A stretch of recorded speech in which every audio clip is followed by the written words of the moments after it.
Right now at 6, a second day of heat and haze across the Northwest. We are encouraging families, if they need to get inside and get cool, to go to libraries, community centers. Plus, the urgent search for a Beaverton nurse who vanished without a trace. We're trying to support her family as much as we can and do our part. Then, why Multnomah County's chief criminal judge says so far when it comes to new drug laws and enforcement, he's feeling skeptical. I'm hoping deflection will be helpful. And the race to find rare organisms deep in the ocean. So we're talking about thousands of species that people have not yet discovered. The connection between underwater worms and potential medical breakthroughs.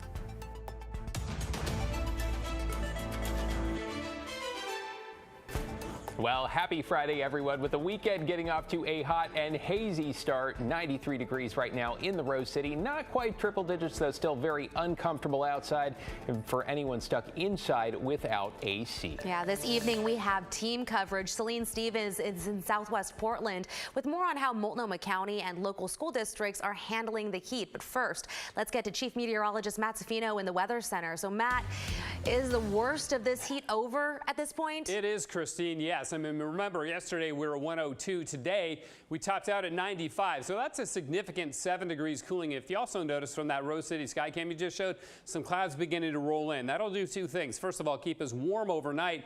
But there are thunderstorms and showers building to our south, and we could actually get a sprinkle later on this evening. Medford is triple digits, but that Rogue Valley about the only part of the state that accomplished that today, which is great. Now, looking south from our sky cam at Timberline Lodge, you can see the cloud cover there. There's haze as well, so you don't get much of a view below, but it's 80 degrees at 6,000 feet with only 17% humidity.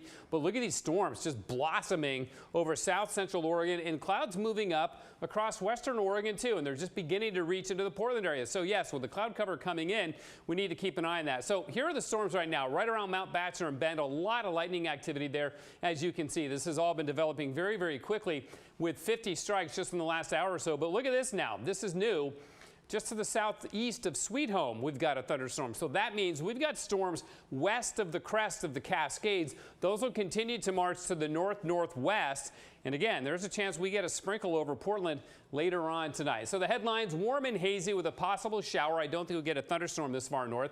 Around 90 tomorrow and still hazy. And then in the 80s on Sunday and still hazy. But we're going in the right direction, and much cooler weather and a better chance for rain later next week. We'll talk about that, guys.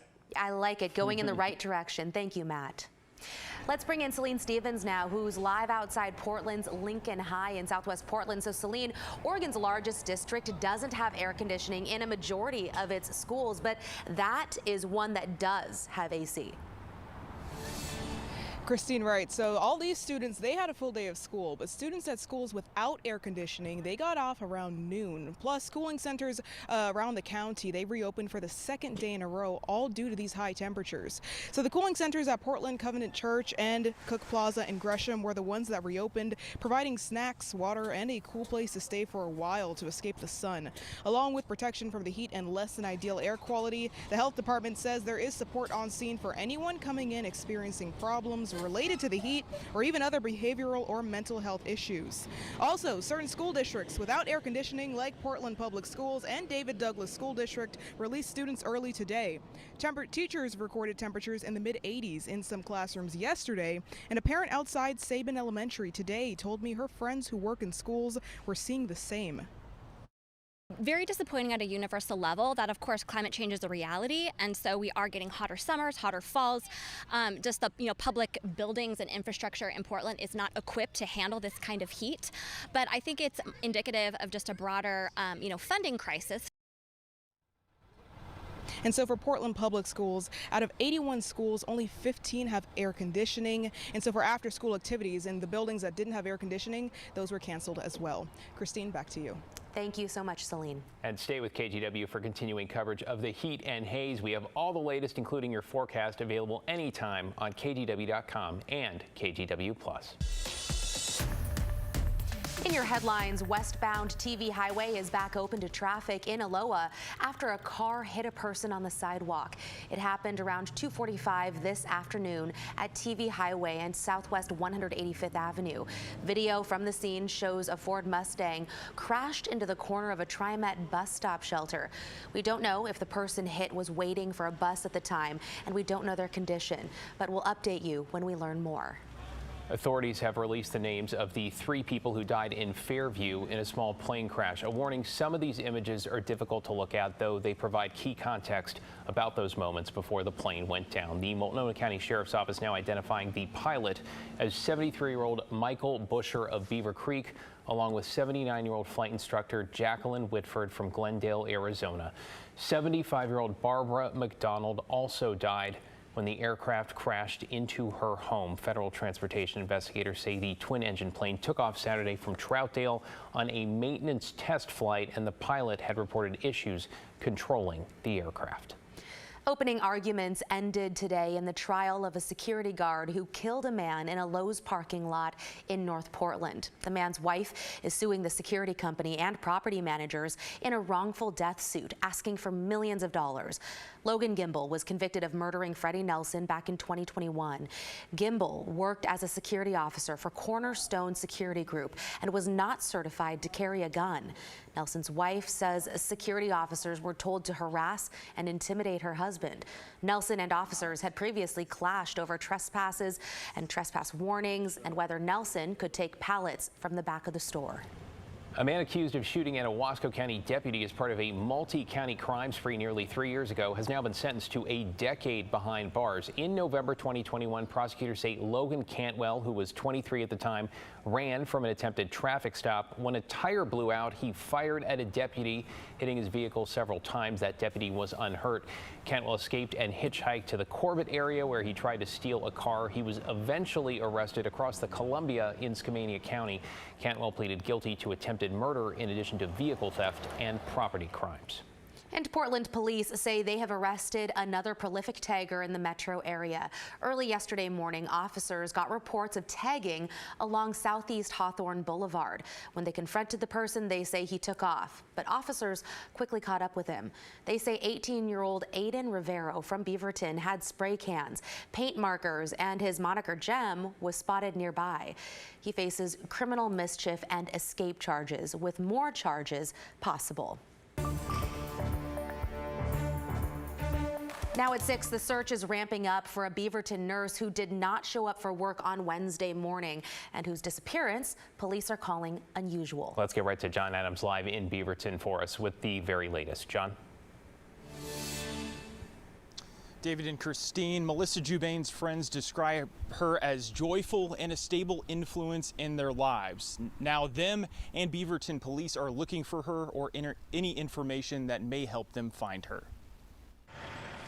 Friends, neighbors, and co-workers spent Friday morning searching the area around this Beaverton apartment complex called Baseline 158 in hopes of finding any signs of what may have happened to Melissa Jubain.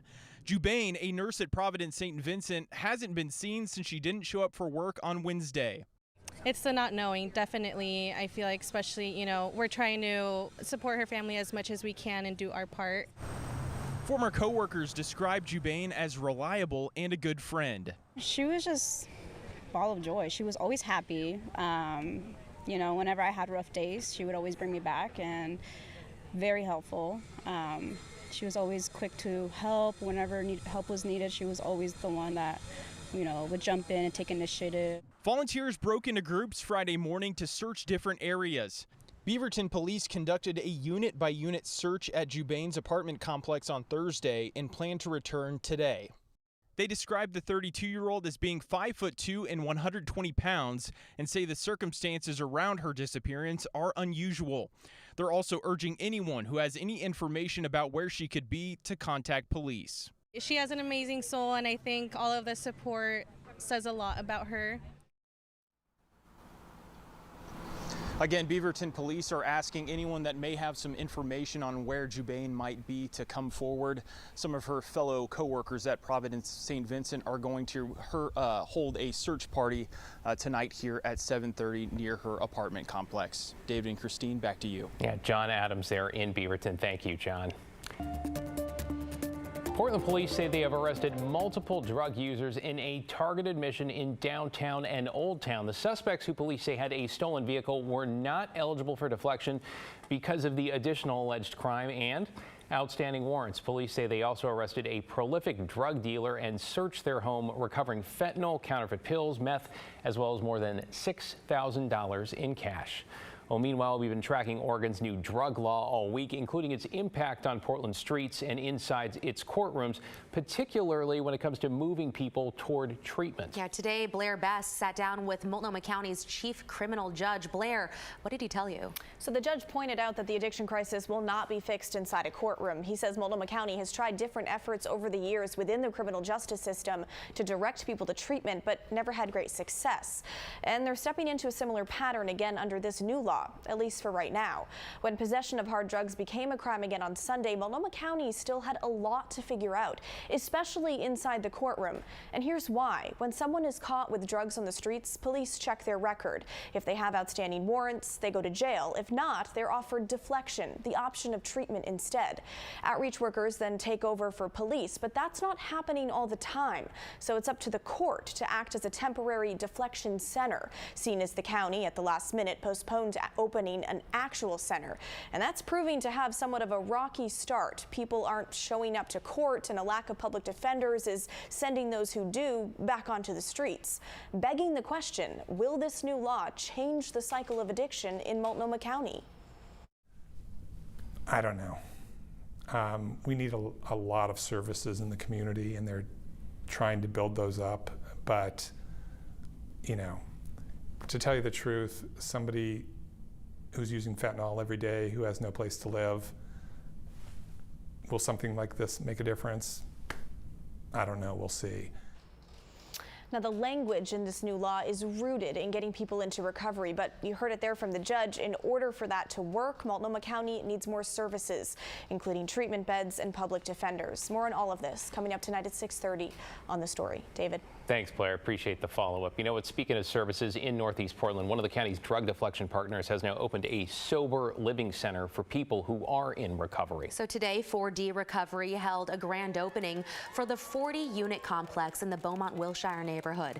It'll serve teens and young adults ages 14 to 35 who are graduating residential treatment facilities, and will also help people who qualify for deflection. Residents will stay for about a year as they abstain from drugs and alcohol and build up their independence.